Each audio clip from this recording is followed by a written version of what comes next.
எங்களுக்கு வந்து அவர் வந்து 13ஆந்தேதி தான் சேலத்துக்கு வராரு. ரொம்ப நாள் கழிச்சாலும் 1 மாதம் எல்லாருமே அதை பற்றி தான் பேசுவாங்க.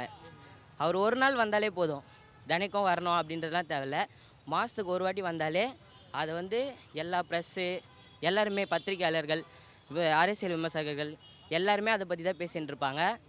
அவர் பேசலைன்றதை விமர்சனமாக வைக்கலாம். ஆனால் அதுக்கேற்ற இதுவும் கொடுக்க மாட்றாங்க. பர்மிஷன் கொடுக்க மாட்றாங்க. அதுக்கேற்ற போலீஸ் பாதுகாப்பும் இல்லை. அதனால தான் வந்து நம் தலைவர் வந்து தமிழக வெற்றி கழகத்தோட தலைவர் வந்து மக்கள் பாதுகாப்பு தான் நம்மளுக்கு முக்கியம் அப்படின்றதுக்காக தான் பர்மிஷன் வாங்கி கரெக்டாக அதுக்கும் வந்து மக்கள் வந்து கம்மியாக தான் வரணும் அப்படின்ற மாதிரி தான் பர்மிஷன் இப்போ சேலத்தில் கொடுத்துருக்காங்க. அந்த 5000 பேர் தான் சொல்லியிருக்காங்க. தளபதிக்கு அந்த 5000 பேர் போதுமா?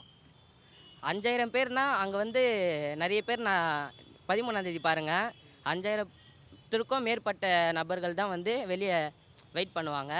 அப்படி இருந்தும் கோடிக்கணக்கான பேர் வந்து நம்ம லைவ்லேயே பார்க்குறாங்க.